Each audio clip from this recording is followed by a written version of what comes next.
This is my letter to the world. That never wrote to me.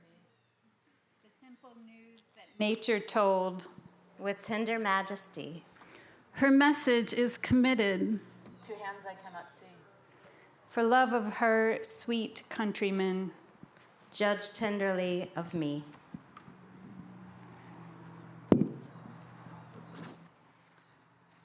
This very famous poem is best read as Emily Dickinson's Ars Poetica, or a poem in which she explains her purpose in writing poetry. Writing is lonely. Poems are lonely. Who are we writing to? The poets Anne Lauterbach and Brenda Hillman in Correspondence compared poems to prayers.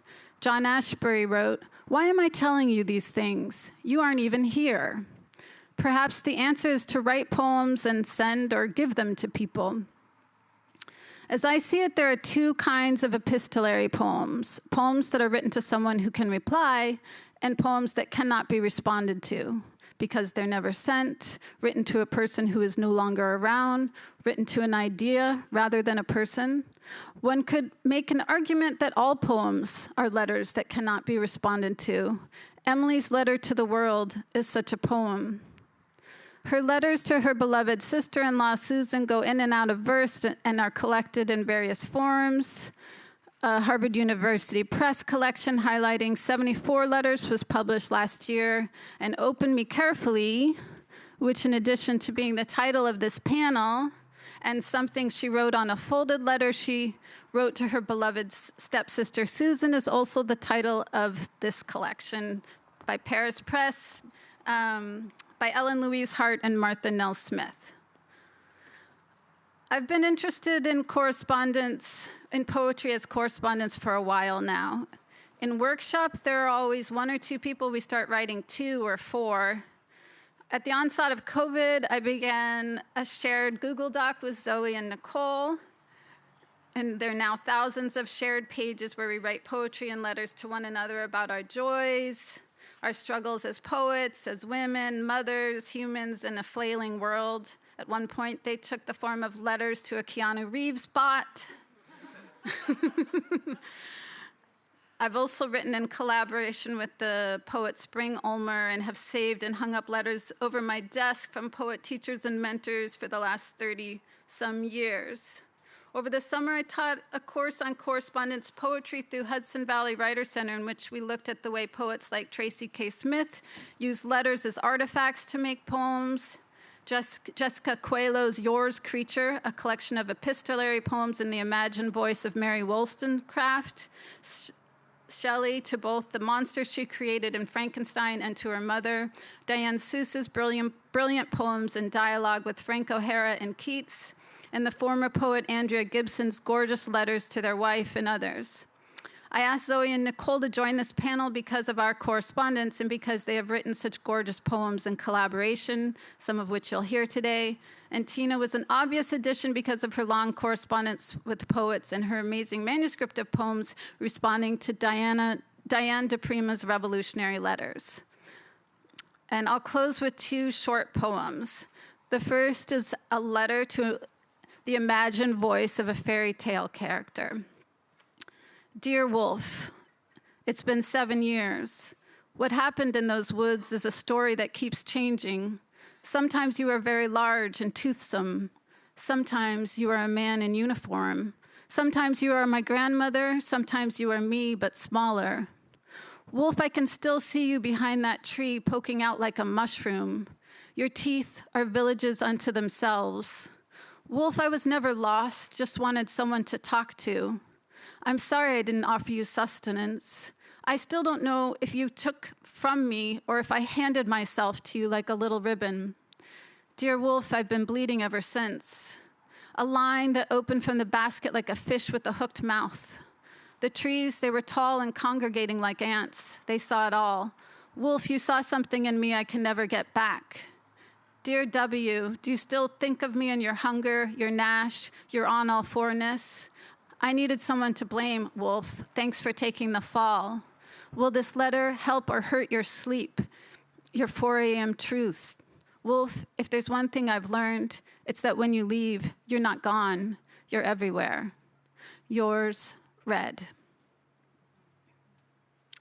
And finally, epistolary, which opens with a quote from Emily. You know how I must write you, down, down in the terrestrial. My aunt writes, after coal, I can't count the number of times I've been near a fast-moving river and felt the urge to plunge. The woolen rug has dried after the flood, as have the roses, flaunting so urgently by the edge of the porch at Lost Lake. There is something perennial, E.D. writes to Susie, in those we dearly love. So, too, the bloom and wither, clutch of Pachysandra, bittersweet Virginia creeper. Replace this protein, Nicole writes on our shared doc, and we are, in this new season, together and afar, bittersweet but sweet nonetheless.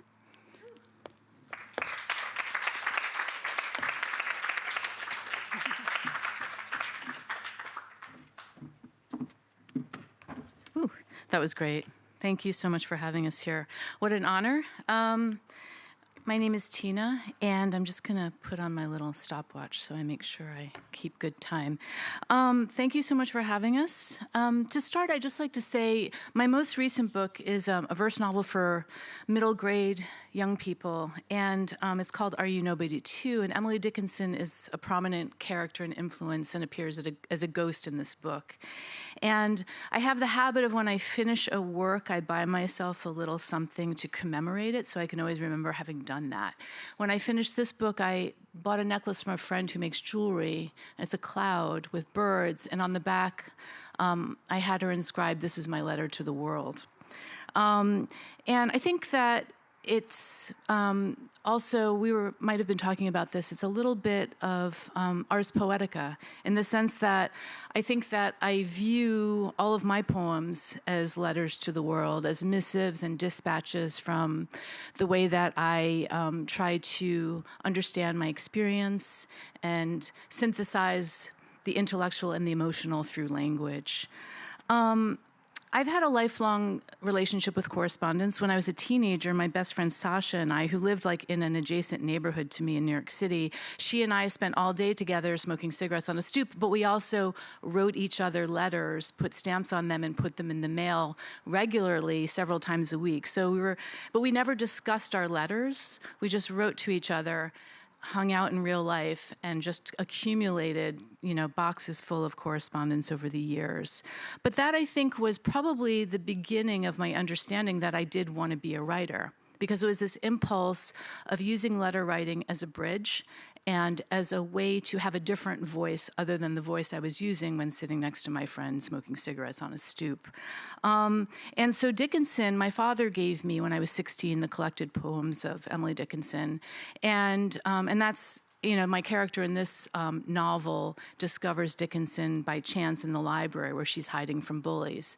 And her name is Emily, too, but gravitates towards them for their mystery and their brevity and their kind of scripture-like quality, even if one is not actually religious or tapping into anything that she said about God. There is a solemnity and a sacredness about the way that she condenses and synthesizes thought. So that to me was very instructive early on, even though I didn't always understand what was happening. The kind of idea of correspondence became really real to me when I was in school in Paris and studying Baudelaire, who has a very famous poem called Correspondences, which is a symbolist poem about man's place in nature and the correspondence between human nature and physical nature in the world. But it was really the word correspondences, there in the plural, that tapped me into this idea of what I call like an exchange of energy, which is also how I think of poems, which is also how I think of letter writing, which is also how I think of connection to other people across time and space, which is also how I feel connected to Emily Dickinson through my own writing and through kind of my taking in of her work, and which is also how I feel with these guys, and now with you by virtue of the fact I'm talking about it. But poem as a bridge is a principle that I think is really deeply rooted in this idea of correspondence, bridging across oceans, back when we couldn't text and couldn't be in touch instantaneously, but also speaking to authors across time. So I have a book of epistolary poems called Dear Elena, Letters for Elena Ferrante. And as some of you might know, Elena Ferrante is the pseudonym of an Italian writer whose true identity is still somewhat of a mystery. But when I discovered her work about a decade ago, I was enthralled. And so I read everything I could possibly find that was translated. And then I was waiting for another work to be translated, and it was due to appear like a year later, and I was bereft. And I longed for the work. So my instinct was actually to start writing to Elena Ferrante. And I think that I was heavily influenced by Dickinson without realizing at the time, which is like kind of how things work. You don't know what's influencing you until maybe afterwards. But I think that this idea, this is my letter to you, was a way of bridging the time and the space until I waited for new work to come. So I'm just going to read a couple of short poems from that book. Confession. My admiration, akin to romance, is a kind of unrequited love, as in how I must remind myself that your words are not my personal counsel, that you belong to everyone, not just me. I am neither the lost child nor the doll dropped down the grate, both of whom share my name, who through intimacy of invention share you in a way I never will. Another Tina. I am comprised of people I've loved, often lost, to inhabit me like ghosts, so that my presence verges at times on absence, making me visible only to those who can see this hem of flesh and blood. Truly. Dear Elena, our solidarity of bodies is unspoken, doubly bound, unruly, and writ plainly on the page. As each evening I eat and read your words in tandem with mine, as each morning I do my hair with care, not exactly trivialized by life, though I do concede I've stopped destroying things to see what they are made of. In a different world, that would be enough, and the static in my song would not cede to hunger, as each day the words strung together convert my body's refrain into forms of correspondence. Yours. So there really was this kind of cementing a relationship with, I call Elena a ghost here. And it just occurs to me now standing here, because I haven't read this in a long time, that I make Emily Dickinson a ghost that appears to my character in this book. So again, there are these just ways, these correspondences of ways of creating work that bridge time and space with other authors through form and through thought. And it's that exchange of energy that I think correspondence is a way of manifesting. I also have a long-standing correspondence with the poet Mary Ruefle, who I've only met once in my life in person, and that was a couple years into our written correspondence. And the way that came about, and I consider Mary kind of like our Emily Dickinson in some ways, but the way that came about, that I was conducting an interview with her about her work, and because she doesn't do email or any kind of digital correspondence or phone calls, although she did call me once, we wrote letters. So I would send her a question, she would write me back. But then because I had to do it on a computer to compile the interview, I would have to retype all of her responses. And that was so instructive, because it was like another way of listening, to rewrite the words that she wrote to me. And so it was kind of this other layer of our correspondence, which was me kind of reenacting her response. And that to me was very interesting and very curious, and made me realize that I think that people should really get back to snail mail written correspondence. But the last missive I got from her was right after a Zoom with these guys about this panel. I got it about an hour later in my mailbox, and miraculously, it was a photograph of Emily Dickinson's tombstone. And then a lengthy letter about the fact that she couldn't write to me. even though she was writing to me. So it's all very meta. But I'm just going to read, to wrap up, 2 poems from this new manuscript called Dear Diane, Letters to a Revolutionary. And I wrote it in a flurry in the 8 days following the inauguration back in January of the new leader of the regime. And I instead of watching the inauguration, I wanted to do something different, so I reread Diane de Prima's Revolutionary Letters. Dear Diane, number 1, I have just realized the stakes and that I don't have what it takes to be a revolutionary. Take last night, I filled up the tub like you advise at first sign of trouble, in case they cut off the water like they did in Newark, 1967. Admittedly, I was late to the game, but then all I did was get in, with my book no less.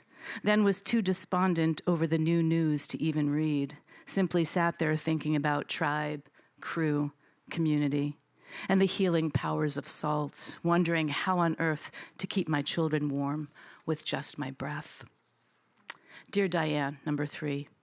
In her poem, Keeping It Simple, Mary Ruffel separates the bird from its function, feather by feather, a humble pursuit that makes me want to use this metaphor, but where? Everywhere I am, Mary says. She blows up the scale. I agree, but she means the bird, whereas I mean the world. Thank you.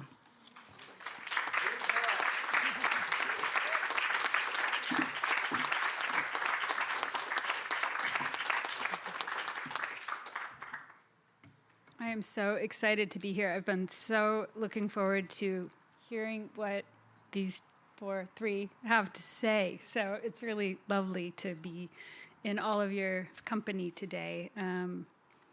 I, too, was lucky to come of age in the pre-internet era. So for me, young adulthood was full of the written word and letters, back and forth, writing them and, mooning around the mailbox, waiting for them. Instead of waiting for this, I was standing by the mailbox,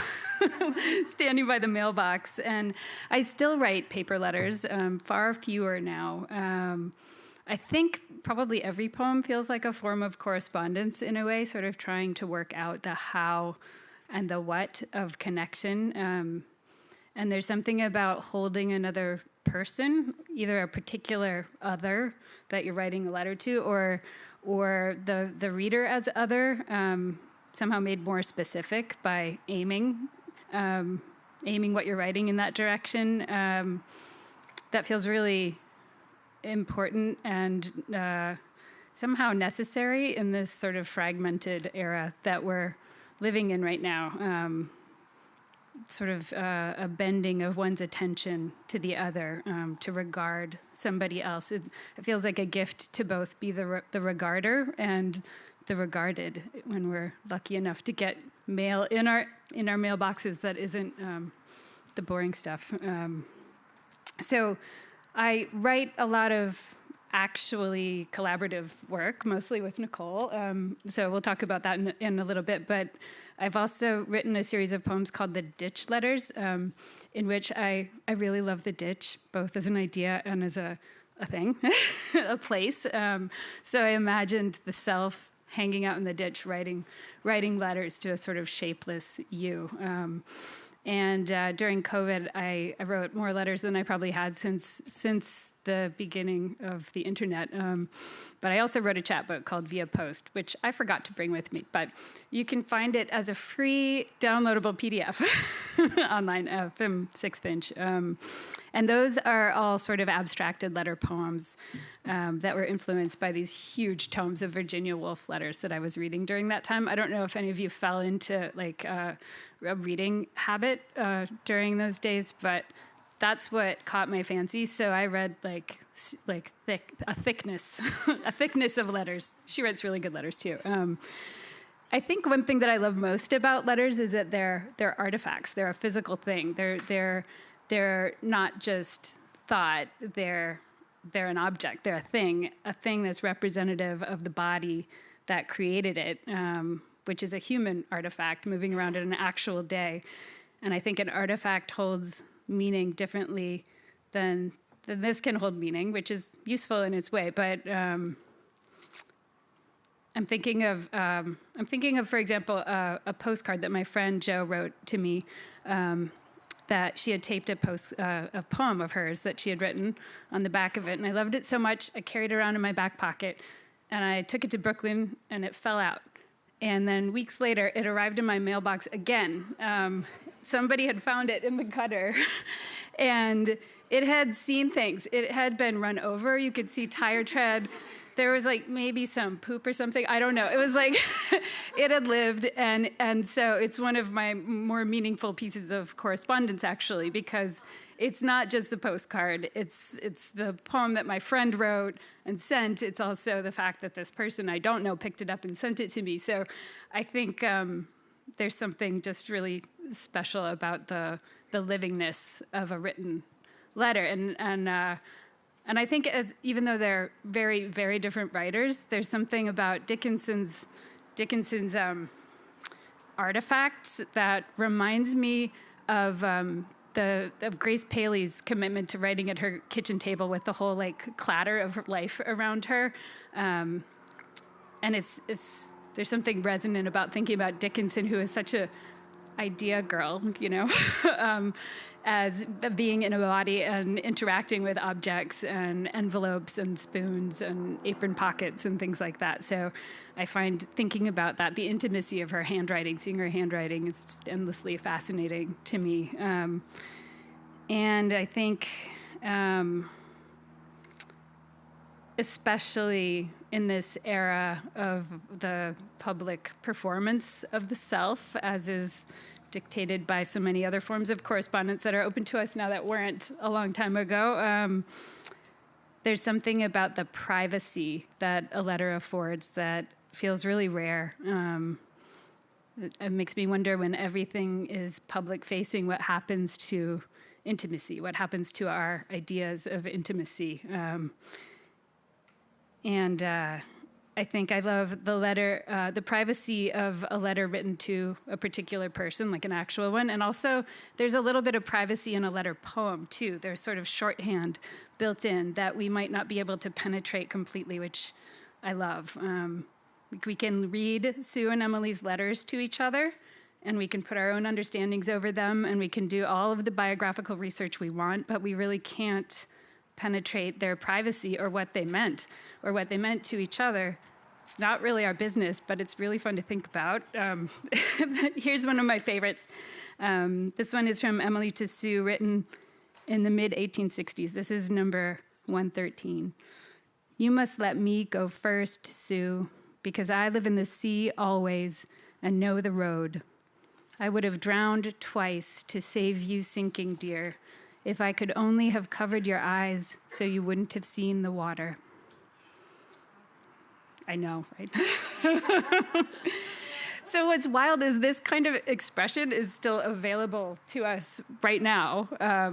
We have this, but we still have stamps. The private space that a letter creates, the aimed and loving attention to detail, just the idea of holding the other in one's mind. It's all available and accessible still, whether we're sending postcards from our vacation or writing epistles or any other combination thereof. Actual collaborative work has been really important to me for decades, I think, with Nicole in particular. There's our shared doc that we have, Caitlin and Nicole and I, and they're poems that we've written directly to and for each other. But Nicole and I have been writing together pretty steadily since the actual last century, I think. And lots of different forms. Every project seems to find its own form. There's a book of essays and assignments. There's little linked lyrics where we actually wrote inside the same poem. We have a collection of guzzles and theories, and the one that we're going to read from now is called 280 Main, which you might recognize that address.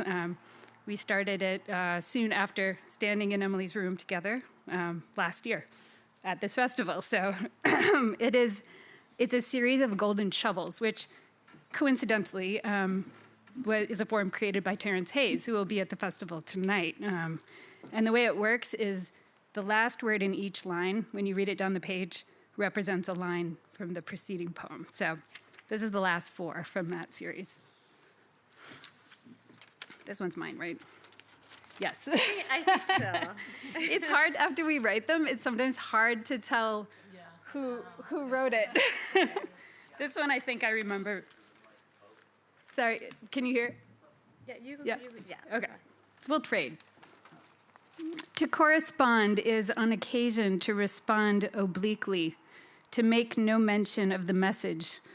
Instead, I offer this moth, this fluff into your palmed cup, plane trees, armored fruiting orbs. I'm under the bed, more rain coming, more beer, more bone china, a superior orbit. We're somewhere. Where? The anteroom, greener than chlorophyll, capsized.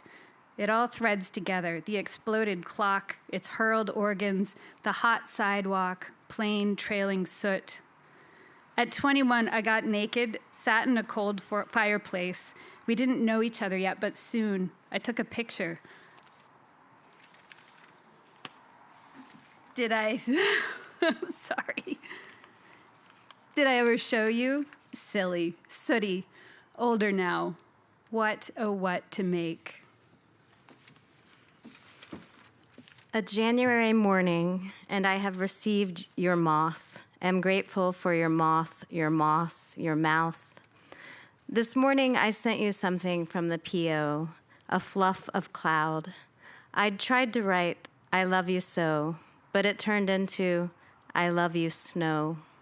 Fitting, really. Are you still underneath your bed? Snowflakes in your red beanie, a match cupped in a hand, a new season in oiled leather, lines of a poem, of a poem, through which electricity surges. I've palmed my sweater through which your moth has eaten, a cup of borscht we might make, or scents, or the prettiest plain. Thank you. I think I lost a page. Now I'm sailing around the stock tank, thinking of the sea and copper pots of wash, imagining shirt sleeves, a thimble. But how to use a thimble? A poem, first soaking, then hung to dry, remember? Through the apple portal, let's go. I have a seasonal affliction which is fixed with barnacles, to which I affix my sense. Electricity organizing everything, reckless indecision, surges of syntax. It snowed today. I went to work. Where are you? I've readied the mailbox, oiled its red arm, every card palmed. I'm here still, earrings in the teacup, bedrock in the thimble, each heavier than the other. Sun that makes me squint but floats through me. There is a presence in the bed, how I strum it with a spoon.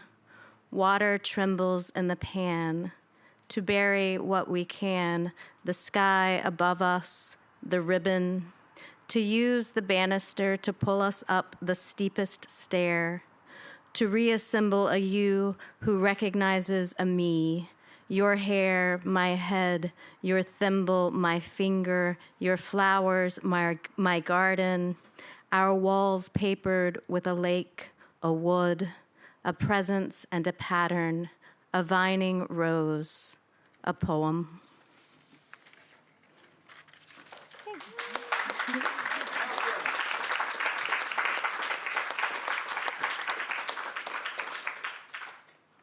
A presence and a pattern. Corresponding with Zoe in this way is, as you can surely imagine, always exhilarating. These woven golden shovels provide us with the space to communicate not just at the deepest level, but at every level. Here we share mundane details, always Z's red beanie. We ponder and engage with Dickinson as we pull ourselves up her steepest stair. We record personal histories, naked photos in cold fireplaces. We examine the very sense of sense-making. We revel in and observe and occupy both the inner life and the outer. We engage in what Meg Shirky wrote of Emily and Sue, the full scope of human experience. When Zoe and I are in the heat of making poems, even in the midst of making lunches and trying to get kids out the door and phoning ailing parents, I find myself opening windows, refreshing Google Docs as often as possible to see if she's responded. What presence did she notice? What pattern? I think of Emily Dickinson in her chamber facing west, in her chamber facing west, her sick mother's room connected by the hidden corridor, maybe a voice calling out to her. And Emily is writing notes on envelope scraps. She is looking towards the evergreens to see if Sue has received the letter she sent by post. I love that she did that so often, that instead of walking across the lawn and pressing the note into Sue's palm, she folded it and placed it into an envelope and sealed the envelope and let it move through an intermediary. I think of Edie's words to Sue, how in 1851 she professed, "Dear Susie, we are the only poets. Everyone else is prose." I love this heated proclamation. I love that she said it, and I love that she probably believed it and didn't believe it. We can do that in letters and poems. Our I can say whatever it wishes, and their you can take it however they please. In an 1862 letter to Thomas Wentworth Higginson, signed "Your Scholar," Dickinson writes of the I of her poems. When I state myself as the representative of the verse, it does not mean me, but a supposed person. I'm not sure I believe this, or I do believe it, and I don't. I can even empathize with Higginson, who, in a letter written 7 years later, acknowledged the strange power of Emily's letters and verses and accused her of enshrouding herself in the fiery mist. I think that Emily Dickinson's self, her mind, her heart, was in fact the supposed person, was too the fiery mist, was sister-in-law and correspondent and caretaker, was brother Emily and prince, was nobody and all, lover and scholar, sender and receiver. The Emily in that body, in that room, contained as many multitudes as any of her contemporaries, as any of us. Spring 1862, to Sue, to be alive is power, existence in itself. I'm reminded of a precious moldering pleasure 'tis to meet an antique book, and how in this love poem to tomes, Dickinson is transported and transports us to when Sappho was a living girl. And what beauty now, here, on these sacred grounds, almost autumn 2025, to imagine when Emily was a living girl, a living woman, penning those lines, moving between rooms, pulling herself up the steepest stair, called back, and yet still here. Thank you.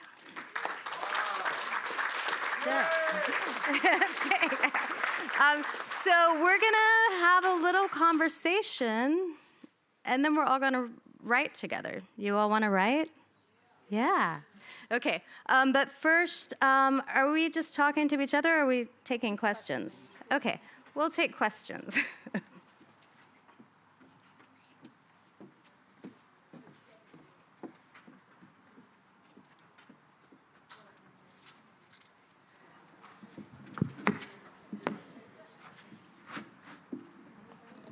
Anybody have any questions? Here you go.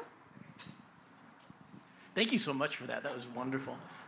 I've just been guiding a class through the book of letters, How to Lose the Time War, which includes sending letters across time. And you've talked a lot about letters overcoming obstacles of space. I wonder if, I'd love to hear you talk about how letters are time travel, how you reach back into the past and you reach ahead to the future, and even, revisit the past when you read letters that you've written, from past times. Can you hear me? If I just speak like this? You have to talk into the mic so the people at home can hear you. Oh, right, okay. Are they on? Is it on? Oh, okay, great. Okay, it was on the whole time. Okay, sorry about that. I'm just gonna start us off. And I mentioned a friend of mine that I grew up with who, we wrote letters together. And I was preparing to teach an epistolary poem workshop for Poets House, and they had me answer some questions, and I invoked my friend in that question, and I sent her a little screenshot of the quote about that. And she was at her childhood home down in New York City, moving some stuff around her parents' art studio. And that evening, she found a big box of letters from high school. And she started reading them to me over the phone. And I can't tell you how incredible it was to hear our voices from being 15, 16 years old. It was really like time traveling into an era in which we could see ourselves growing up and we could hear it in the voices. And it was a real gift. We were laughing so hard on the phone. And just crying with joy and with a little sadness, recognizing some things that had happened, life things. But it was remarkable. And it really cemented my belief in you were saying, like, these tools are available to us now. And there is a different quality to a digital archive. And I'm a person, I am a Luddite, but I'm not against all of these things. And I think texting is fascinating, is shorthand. I think texting for writers is particularly interesting because I have long conversations about meaningful things, about thought over extended periods of time via text. So I almost see texting like a strange, like haiku postcards, but that they're instant. But I do believe that, I'm not going to archive my texts for another 50 years and then send the file to a friend. The way that, and I won't stumble upon them accidentally the way you might with a trove of letters. So I really do believe in, I would just encourage all of us to just start writing letters to people for the very gift of 25 years from now, 50 years from now, having that gift returned to you, like returned to sender. It's a beautiful, beautiful circle. What do you think of email? Look, all correspondence to me, I think email is great. I think, it doesn't have the same sensory satisfaction that you were talking about, that opening. I remember being a student in Paris and waiting for my boyfriend to send me a letter. It took weeks. But that waiting was such, and we grew up knowing people's grandparents who met at a dance and fell in love, and then he went to war, and they wrote letters for 3 years, and then he returned or he didn't return. But that correspondence cements a relationship in a really different way. And I even think the instantaneous nature of email, it cuts down on a certain kind of longing and a certain kind of delicious waiting that can deepen intimacy. And I don't just mean romantic intimacy, but intellectual intimacy and even intimacy of thought in terms of really having to reflect upon your response and put pen to paper. And we know from neuroscience now that writing things is really different than typing them. There's a different relationship to the language and the information and retention and all of that. And I would say intention and deliberation. We all have teenage children too, and so now not only is it instantaneous with text, but you can turn on this read function. So my daughter and her friends say, "Don't leave me on read," which can you imagine if Emily and Susan would be like, "Don't leave me on read." Right, and with a snail mail letter, there's always the possibility that it didn't arrive. And there's always, like the dead letters department of like the love letter that never made it there that would have changed everything, or, I'm fascinated by that too, just chance in life. And I mean, I guess there's, it goes to spam, but, it's not quite the same, That's not as romantic as the dead letter office. As far as time travel, too, I think I always have my students write letters to themselves in the future and letters to themselves in the past. And it's always a rewarding exercise. Are there more questions?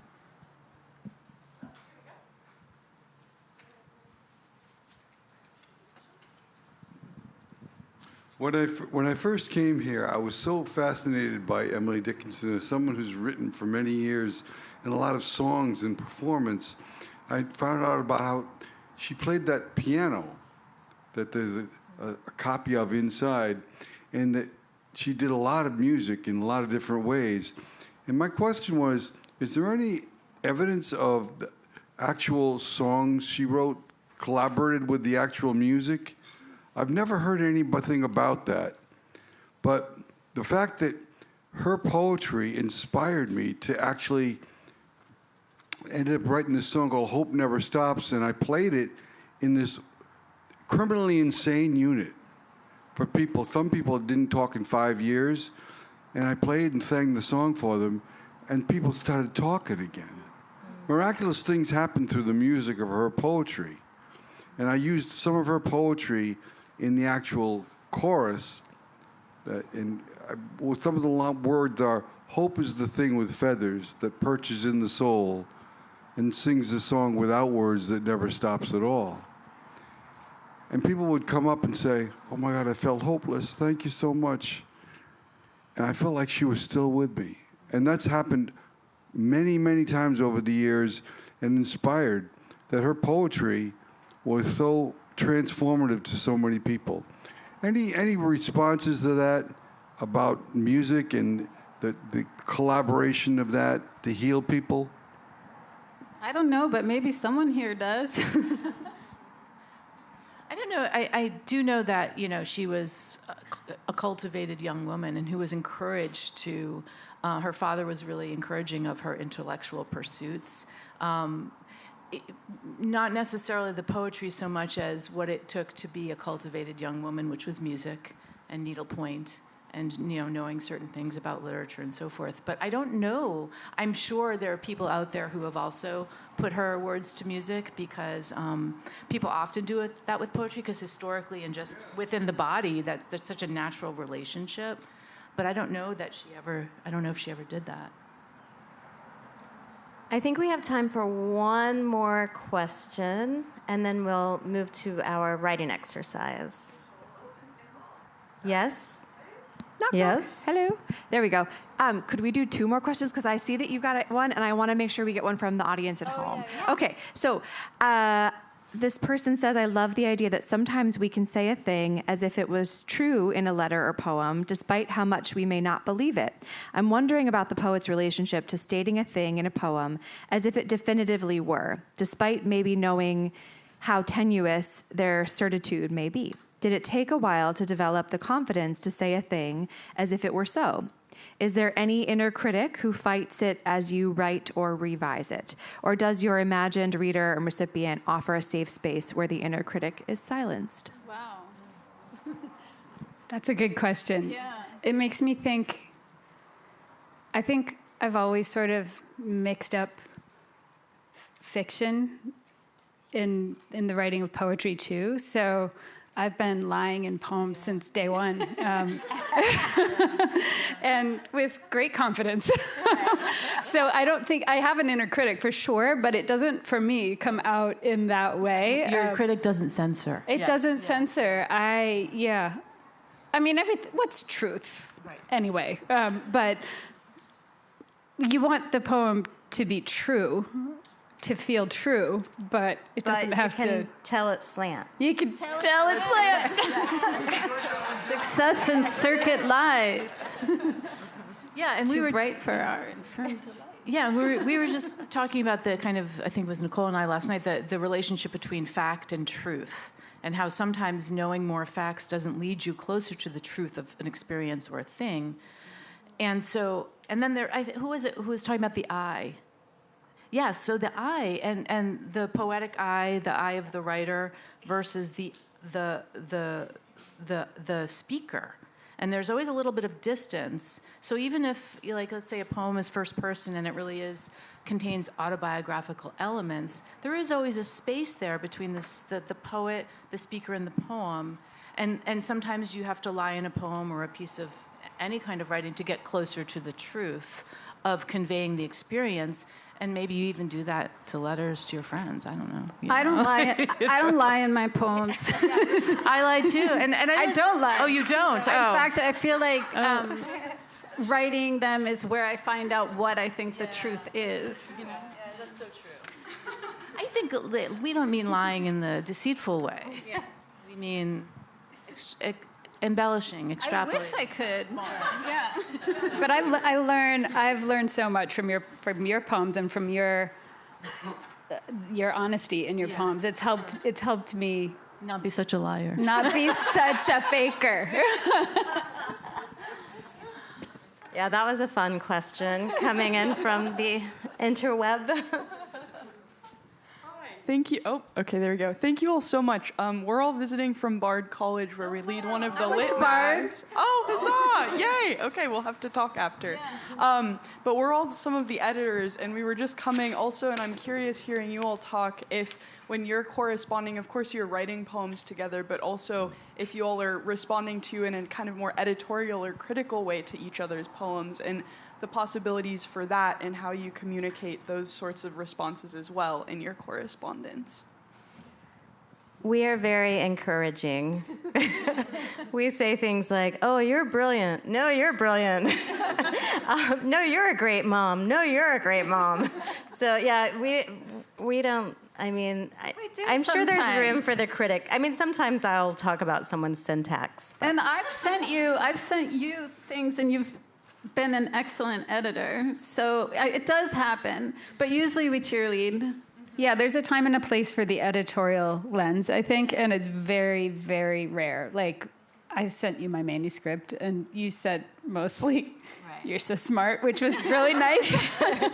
But I do think, I think in correspondence, we're all, we have this shared Google Doc with thousands of pages, and it's really just about being together on the page, which is an amazing feeling. I know, though, that Tina, you have correspondences with people that you actually do work, right?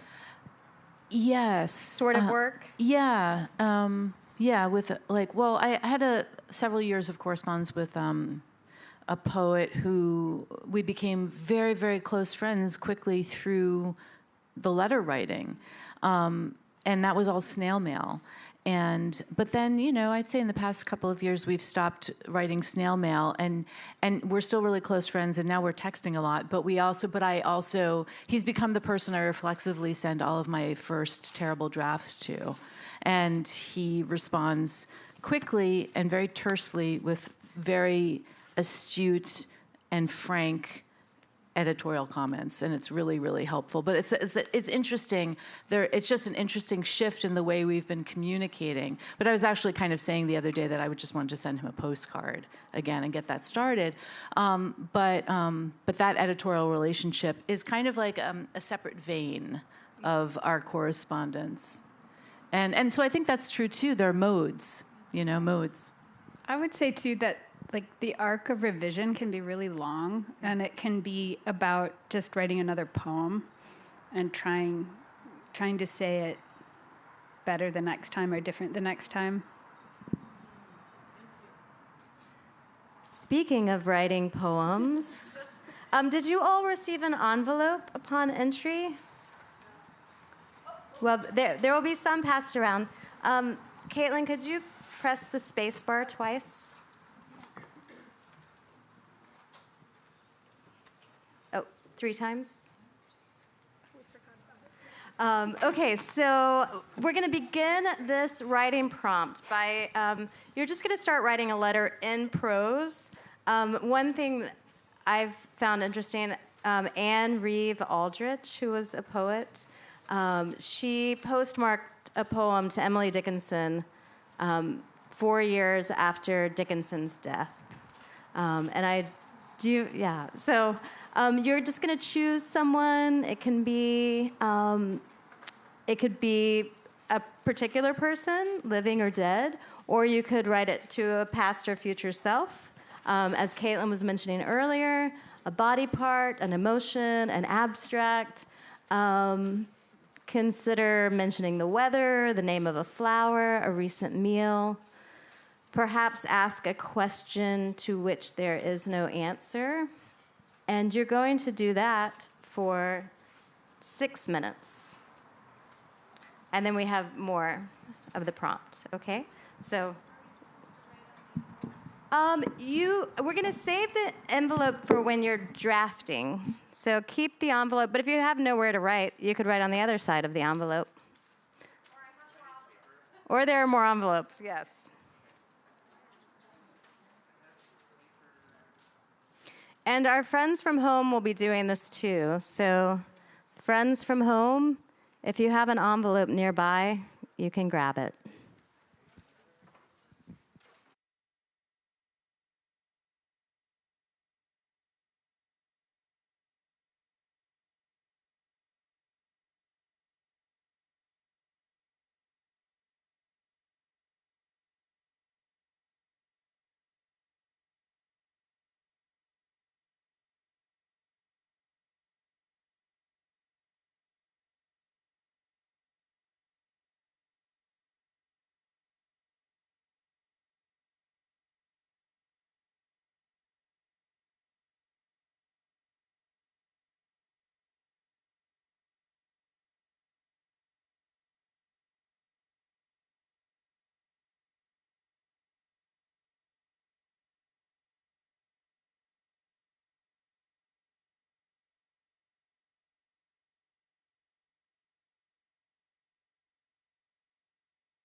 There's our timer.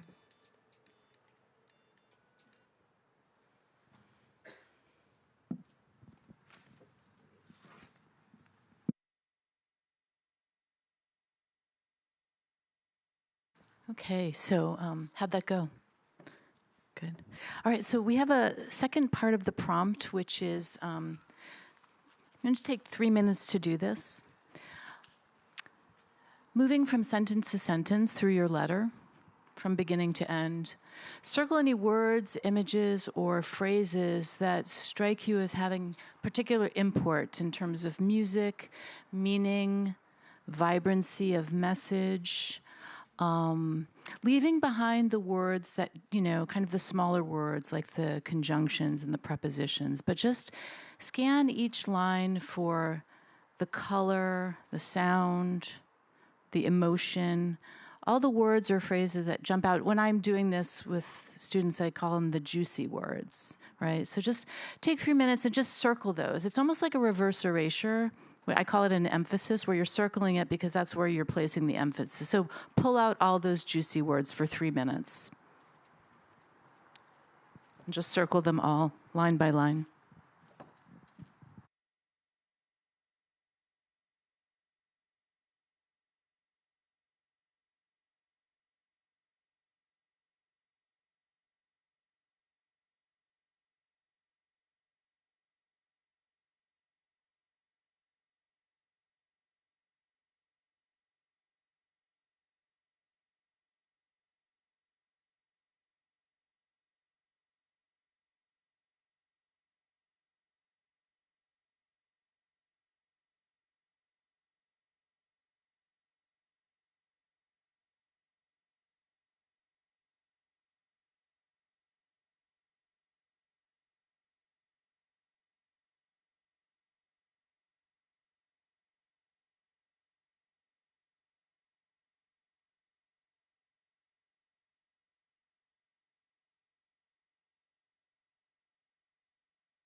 So many juicy words out there.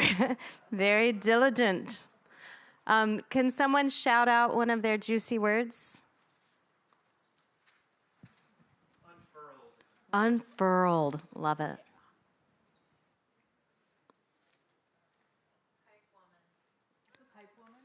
Hype woman. Hype woman. Tipped over. Astounding. Violet. Nourishment. That is juicy. And filling. Hovering. Unfurling, hovering, nourishment, tipped over, astounding. Oh. Hype woman. You are my hype woman. Okay, that was beautiful. Now, part 3.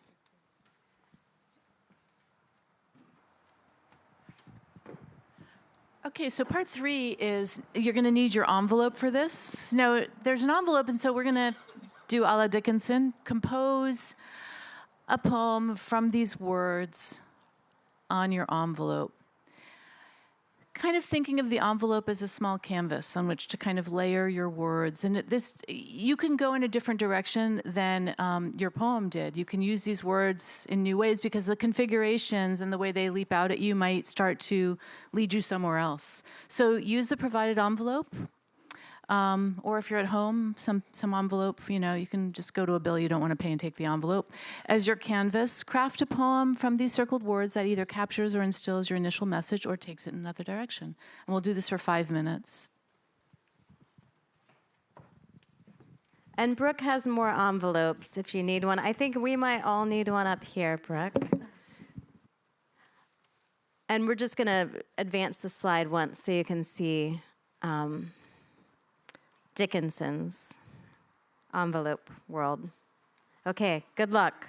5 minutes. You can do whatever you want. Please. Yeah.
We've begun exchanging letters up here.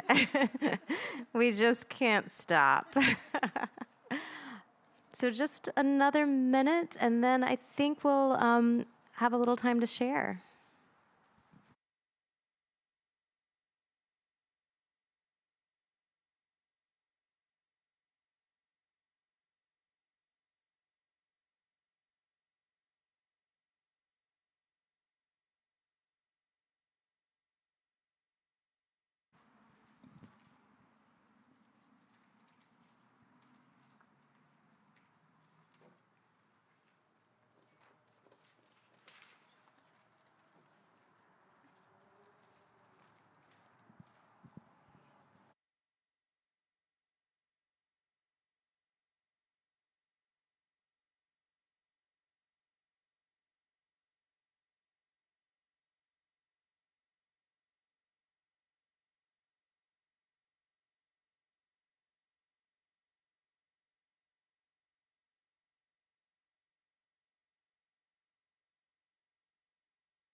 Okay, is there anyone who would like to share what they came up with?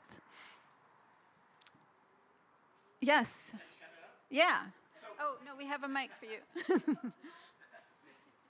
I should say that we stayed across the street last night and we saw a light flickering on the second floor of the homestead. Oh, okay. Wow. Dear Emily of the unrinded truth, the crescent moon, the evening star, the squirrel-crushed walnut shell of my unlit heart. Across the street, a light flickered in the bedroom that was once yours, specter to which this ghostly missive is answer. Wow. That's beautiful. Amazing. Can I read one from the chat and then I'll bring it over your way? Okay, so let's see. Sunny and warm as a light welcomed in a kind woman's talk about your familial and musical rooms, which bear the hospitality of your spirit. Beautiful.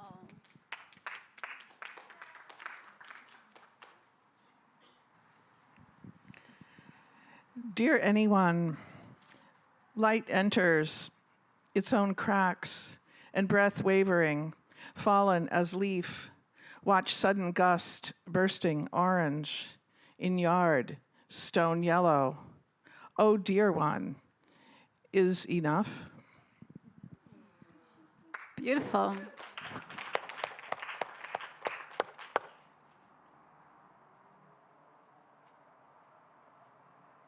Feeling brave?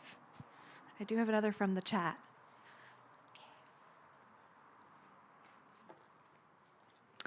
Notice the bees flutter around your dogwood tree in early spring. They've waited, awakened by the sun, and find a world beyond the meadow, forever changed, and I too, by you. That's from Casey in the chat.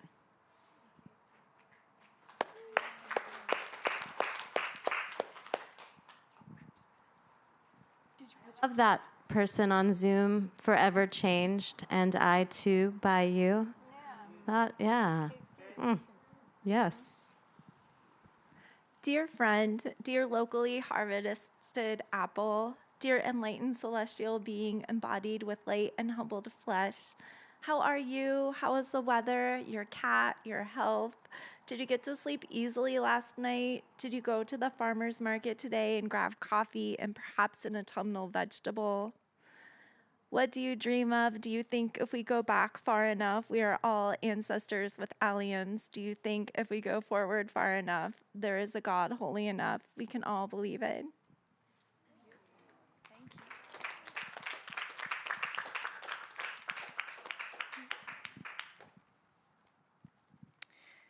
A fitting slant in view of your dark window. On either side of Main Street, we were young. The stable where I slept was still a field then, gold and russet turning on the green.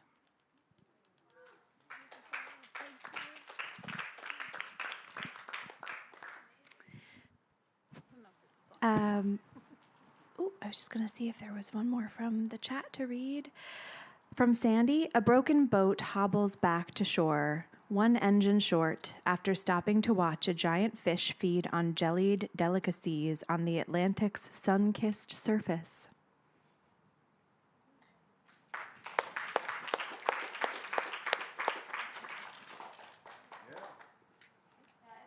It's so beautiful how, we're all in the same place, but such different images come to each of us, and it's really remarkable.